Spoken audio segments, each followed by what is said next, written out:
Hey guys, my name is Dasha, I'm 29 and I moved to London 2 years ago, and to be able to rent this flat I had to pay 12 months of rent in advance because I was a newbie in the country, an immigrant without any financial background. So it was insane and it drained my savings. But luckily, in the next year, if you're moving to London or to England in 2026, this shouldn't be the case anymore because the new Renters Bills, it's called Renters' Rights Act, is officially passed and it will change the whole market of renting in England. This is a disclaimer. I am not a solicitor, I don't really know law, but as a person who encountered with this system of renting flats in London and seeking for a flat in London, I just want to share my experience and explain a little bit what will change if you're moving to London or to England in 2026.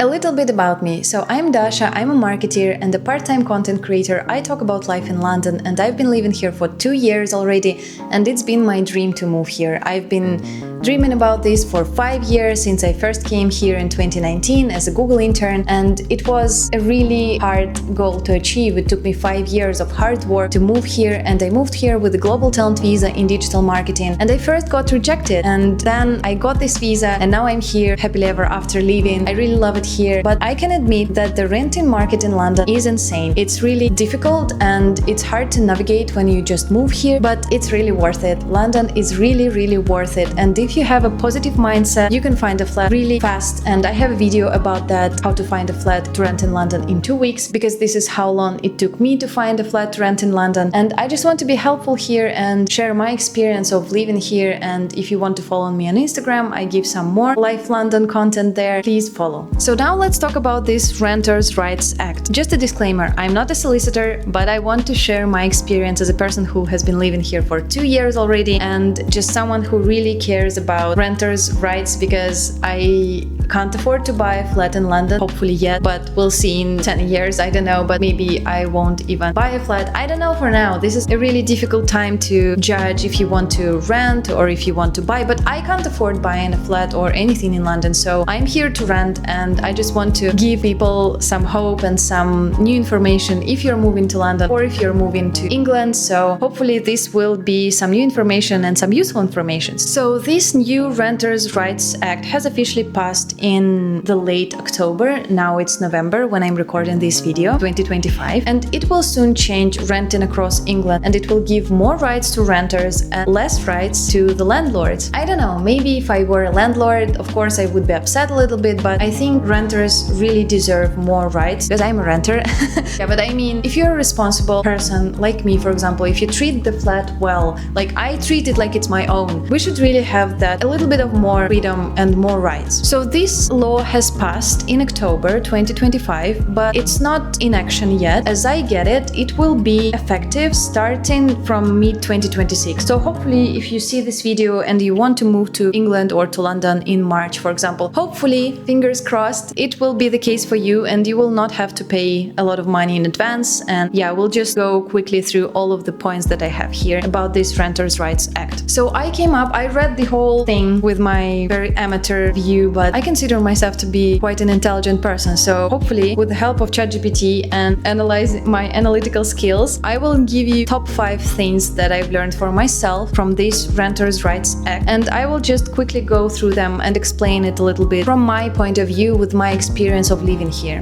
So first of all, starting from next year, when this law will officially be passed, you can't be asked to pay more than 1 month upfront. Well, I had to pay 12 months upfront in August 2023 because I had no rights here. I didn't have a job. When I moved with the global talent visa, I didn't have to be sponsored by any employer. So for me, that meant that I can move with my previous job here and then start to find something here, or I could be a self-employed person, and I do both. I work at a company, not for now, but like I usually work in tech, and I also do self-employment marketing consultancy. So back then when I moved, I didn't have any financial history in the UK. So my landlord I think he was right to ask, but like 12 months upfront, that is was insane. Like, my husband and I, we moved together. He's my dependent and he works in tech as well. We had to drain all our savings. That was really difficult, but we really loved the flat so much that we really wanted it, and we were like, okay, let's do that. Let's invest all of our money into this rent because we really love the location, we really love the flat, and it was just newly renovated, and we were like, we just need this flat, please. So we agreed to pay that, and we had to borrow some money from my employer for several months just to have more money in cash, just to live and to continue to travel. Yeah, I couldn't stop traveling. So now you can't be asked with this Renters' Rights Act, you won't be asked to pay more than 1 month upfront. I think it will lead to even more competition, but I don't know, it will be up to the landlord to decide whether they want to accept one offer or another. And this actually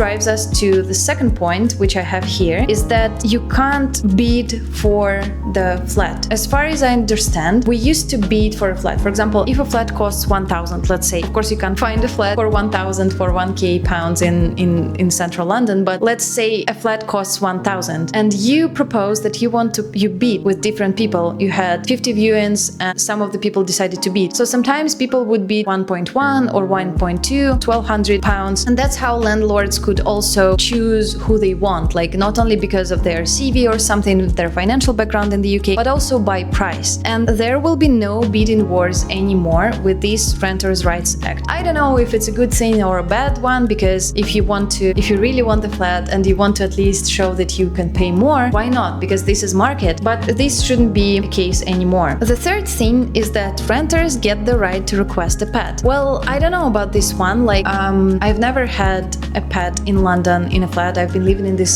flat for 2 months and it's restricted to have a pet here. I bet I can request my landlord even now that I want a pet, I want a dog or something. I used to have cats when I was a little girl, and then when I moved to university to another city, I started to have an allergy for cats and I can't have cats anymore. But back to the topic. So I can request a landlord even now, but I know that he would say no. So even with this Renters' Rights Act, you can ask, but it doesn't mean that the landlord will say yes to you having a pet.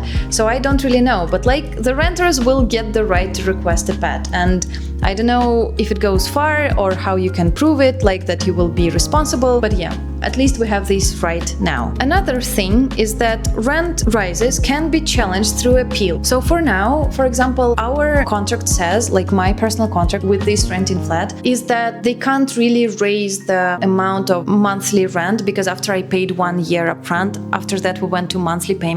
You can't really ask more than inflation or retail price index or something. And for example, we moved in this flat in October because it took us some time to wait for this flat. I moved in August 2023, but then we moved to this specific flat in October because we had to wait for all the refurbishments to be done. So when I paid for 1 year and then we went into another year, they raised monthly rent by, I think, 3% or 4%, because it was the retail index price back then. And now in August, they told us that we need to pay 4.6% more starting from October this year, 2025. So I don't know, like, we can challenge, but they're not really raising prices that much if they're decent people and if they're like behaving themselves according to the contract and according to the law. So, but basically you will have the right to challenge through appeal. You can go to court or something. So yeah, we will have this right. Yay!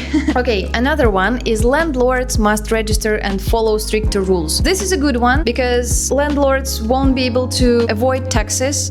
Tax avoidance is a good thing. A tax avoidance. I forgot the name of that, but like, I know that landlords, some of them receive the money in cash, which is not a good thing because they are not declaring their income, but they should register and they should follow stricter rules. I don't go deep into this because it doesn't really concern us if you're watching this video as a renter. But yeah, landlords will have to register and follow stricter rules. Hopefully it will help us more.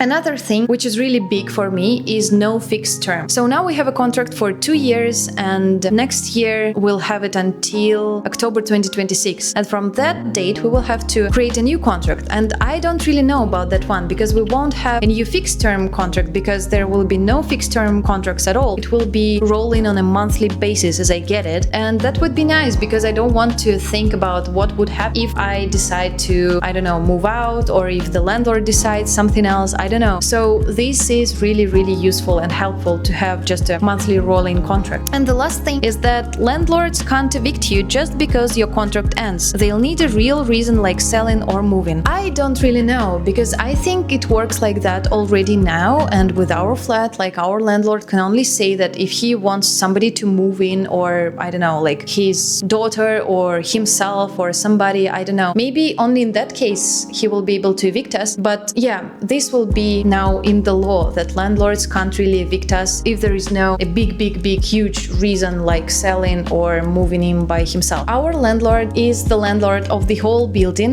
and he can see everyone who is walking in and going out, and he possesses all the flats here. And I don't think that he will ever evict us because I think this is his investment, where he it's just his investment. Good life. I really love that. So yeah, I think he will not evict us, and I really feel safe about that. But I know that a lot of people don't feel safe about the opportunity or the chance of being evicted, which is not really a good thing. But yeah, so hopefully this will protect us even more. Thank you for watching. Once again, I'm not a solicitor, I'm just sharing my experience, and if you want to read more about it, I will put a link in my bio, or how do you call it, the description of the video. And if you ever want to get more tips about London life, just follow my channel, subscribe to my channel, or follow my Instagram because I share bits and bobs about my London life here. Thank you.